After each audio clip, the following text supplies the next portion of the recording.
You mentioned Thailand about the nun. What I know, up to today, why Thai nun are not recognized, and they are considered not like a male Bhante. This stems why in the first place in Thailand it's not that the nuns are not recognized. In Thailand they only allow 8 precept nuns. They allow nuns to take 8 precepts only, not higher, not more than 8 precepts. This comes from the Buddha's days. When the first woman wanted to become a nun, it was actually the Buddha's foster mother, Gautami. And she asked the Buddha for ordination 3 times. The Buddha refused her. So her tears came down, also the Buddha refused her. And then after that, the Buddha went to another place. She got a few of her friends and who wanted to become nuns. They also followed the Buddha until the Buddha went to another monastery. Then they stood outside the monastery gates, and then Ananda saw her and recognized her. Ananda is a relative of the Buddha. So he asked the Buddha's foster mother, "Why are you standing there with tears in your eyes and dust all over your clothes?" Then she said she had asked the Buddha to become a nun and the Buddha refused to ordain her. So Ananda said, "Never mind, you wait. I will go and ask the Buddha." So he went to ask the Buddha. 3 times the Buddha refused. Then he thought, I must find another way. Then he told the Buddha, he said, "Bhagawa, this is not an ordinary woman. This is the woman who looked after you after your mother passed away. Took you as her own son, gave you milk, brought you up, just like her own son, Nanda. So you owe a lot to her."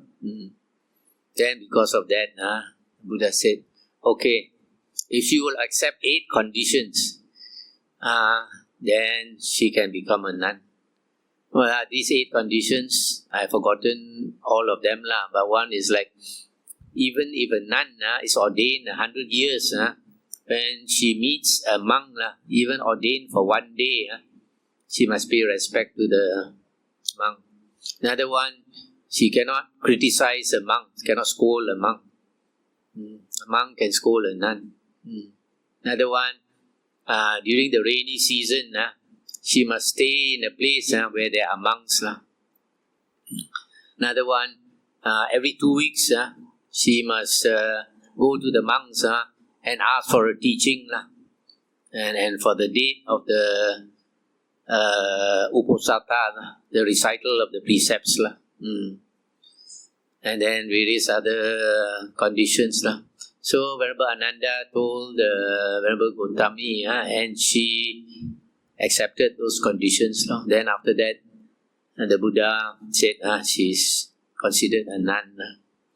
Now, after the Venerable Ananda came back to tell the Buddha that she accepted, the Buddha told him, "Ananda, if today you had not asked for nuns to go forth, the Sasana, the Buddha's religion, would have lasted 1,000 years. The true Dhamma would have lasted 1,000 years. But now that women have gone forth, the true Dhamma will last 500 years. When the Buddha talks about the religion, he's talking about the true Dhamma, the suttas. The suttas, the Buddha said, will persevere for 500 years. And other suttas, the Buddha said, 500 years after the Buddha's passing away, false Dhamma will appear. This false Dhamma comes from later monks. They start writing all the new books. So, then the Buddha also explained why. The Buddha said, just like a house, robbers come to rob the house. If the house contained all men, they'll be able to fight the robbers. But if they had women in the house, they have to fight the robbers, they have to protect the women. So, they have become weakened. Similarly, the Buddha said, suppose there is a long caravan, a line of caravans going through the forest, and they are attacked by bandits. If in the caravan was all men, they can fight with the bandits and stand a chance of winning. But if they have to protect the women in the caravan, they have to fight and think of the women. It's harder to fight. What does that mean? Nowadays, you see in the newspaper, quite a number of women get raped in India. During the Buddha's time, also the same. So the Buddha made the nuns stay near the monks. And the monks have to look after the nuns, have to teach the nuns. So it's harder to practice. Every day, harder to practice. So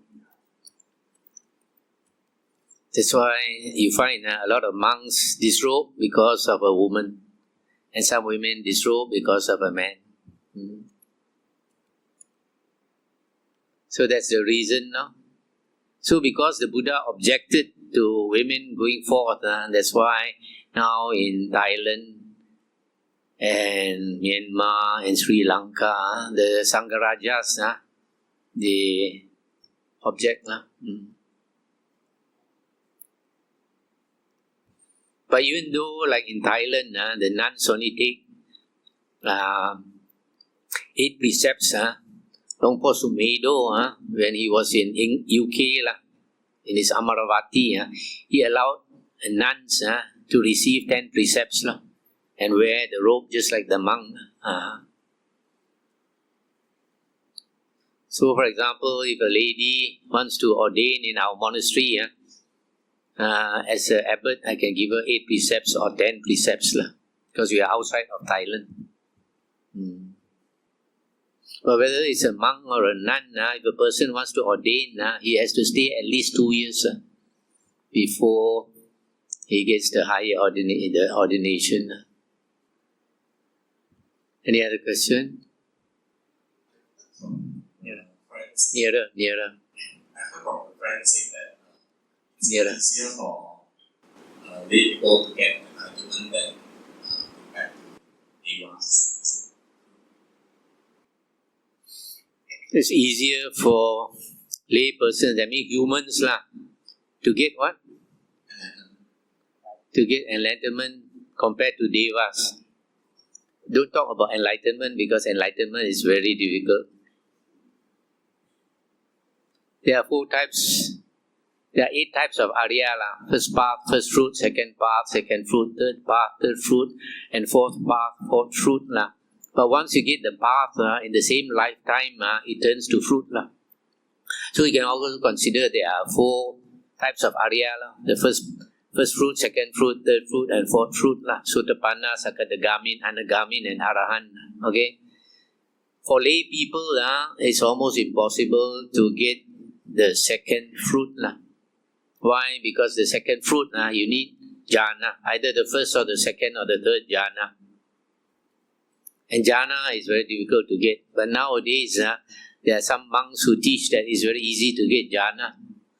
But their jhana is not the Buddha's jhana. Nowadays, there's a lot of different teachers. Some, they say, you just sit down, watch your breath, you already attained first jhana. No such thing. So, third and fourth fruit, Anagamin and Arahant, you need 4 jhanas. 4 jhanas is a very high state. In fact, to attain any jhana is difficult. Why? Because in the description of the first jhana, the Buddha said,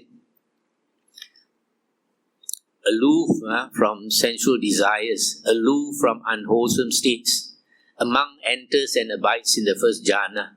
So before you can enter the first jhana, you got to give up sensual pleasures. You have to give up unwholesome states. So lay people generally can only attain the first Sotapanna stage. And Sotapanna, you don't need any jhana. in the something like 10,000 suttas in the 5 Nikayas, there's only one sutta that says that very clearly. That is Samyutta Nikaya 55.40. In that sutta, the Buddha said, a Sotapanna does not have jhana. So, and how to get this Sotapanna is by listening to the Dhamma. Listen to the Dhamma with focused attention. Listen to the suttas with focused attention. And you understand, then you have attained right view. Once you have attained right view, you have entered the stream. The stream in the suttas refers to the Aryan Eightfold Path. So entering the stream means entering the first factor of the Aryan Eightfold Path, which is right view. And in Majjhima Nikaya 43 says, to get right view, to attain stream entry, only 2 conditions. One is the voice of another.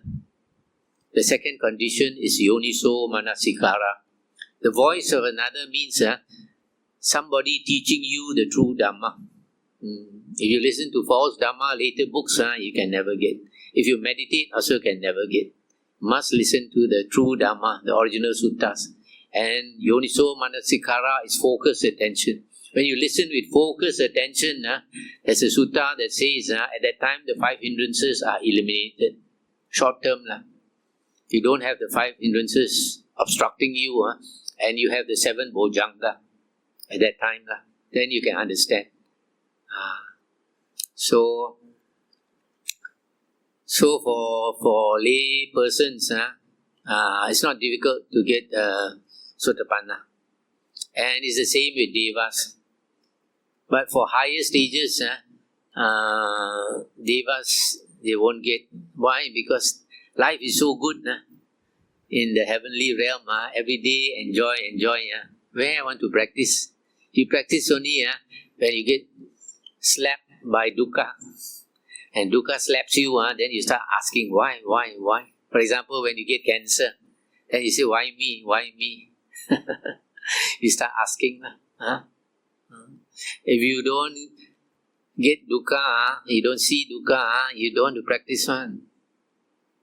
It's like a child playing. You ask the child to study. Ayah, don't want to study. Any other question? Put nearer your mouth.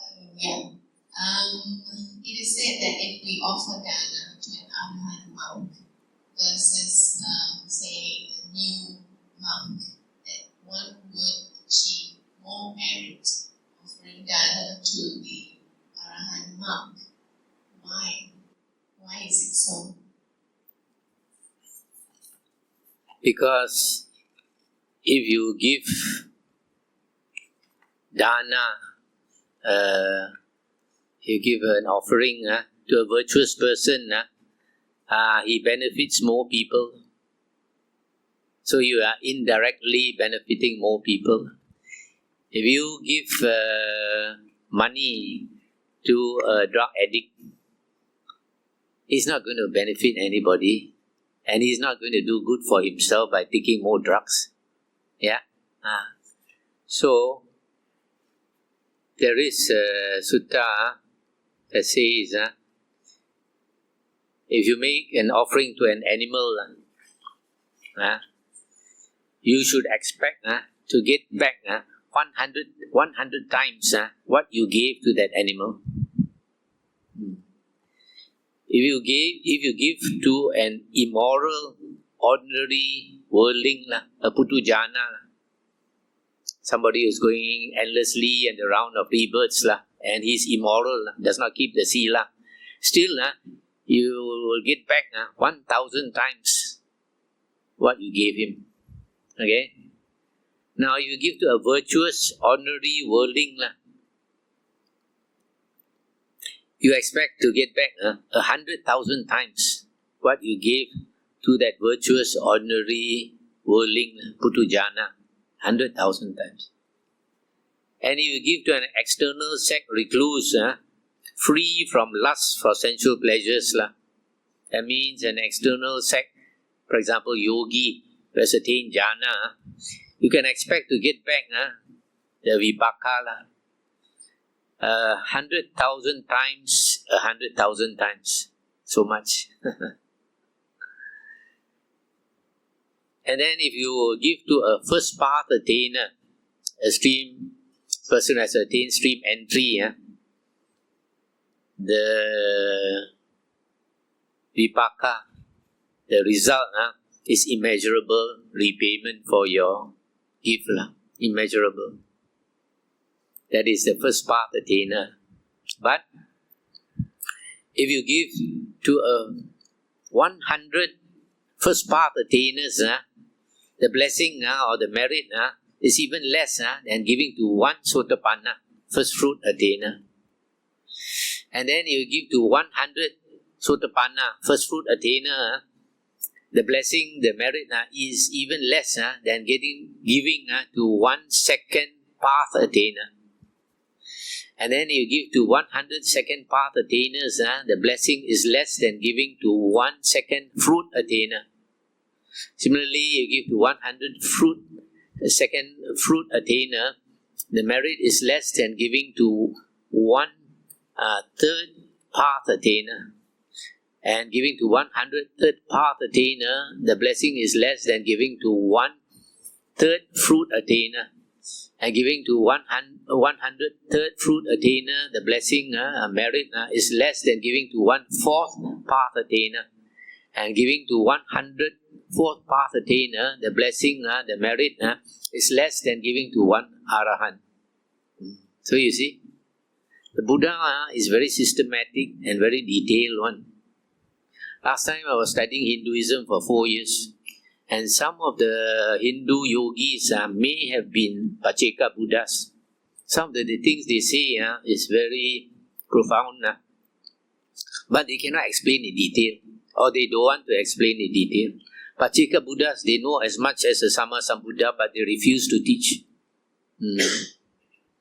So, only when you come to the suttas, the words of a Sama Sambuddha, nobody can compare. Have you seen any other religion where the religion founder says that time has no beginning and time has no end? No other religion dare to say that. Only our Buddha dare to say that. Now after 2000 over years, science also says time has no beginning, time has no end. We usually think that time must have a beginning. So who created the beginning? So we create God now.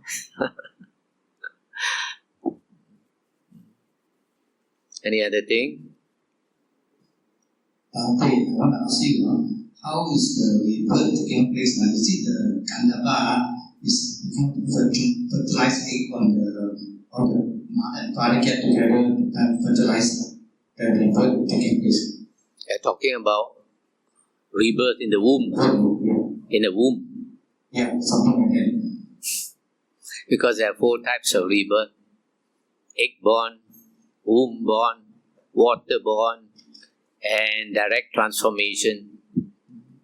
So, if you're asking about the womb-born, the Buddha said, for a being to be born in the womb, there must be 3 conditions. This is in the Majjhima Nikaya, Sutta 38. The Buddha said, what are these 3 conditions? First, mother and father must come together. Secondly, mother must be in the right season. There is the egg there, ready. And the egg is fertilized. Then there must be the being, in the suttas it's called the Gandhava, who is ready to be born into the womb. And this being will go into the womb, lodge itself inside the egg, and the egg will start to grow. Okay? But later books like the Abhidhamma, they don't believe that there is a being that enters the womb. They say consciousness enters the womb. But in the suttas, you cannot have consciousness by itself. You cannot. Because consciousness refers to 6 types of consciousness. The eye consciousness, the ear consciousness, the nose, the tongue, the body, and the mind. So for you to have consciousness, you must have the eye, must have the ear, must have the nose, tongue, body and mind.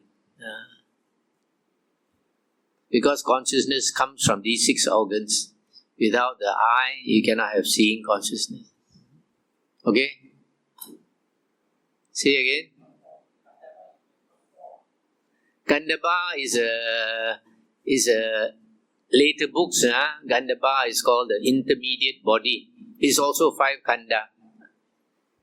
It is body, feelings, mind, perception, body, feeling, perception, volition and consciousness. No self doesn't mean no 5 aggregates.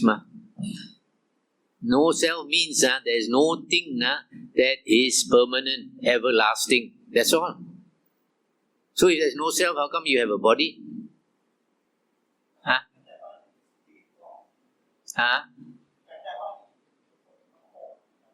Body and mind. Body and mind, not necessarily a flesh body.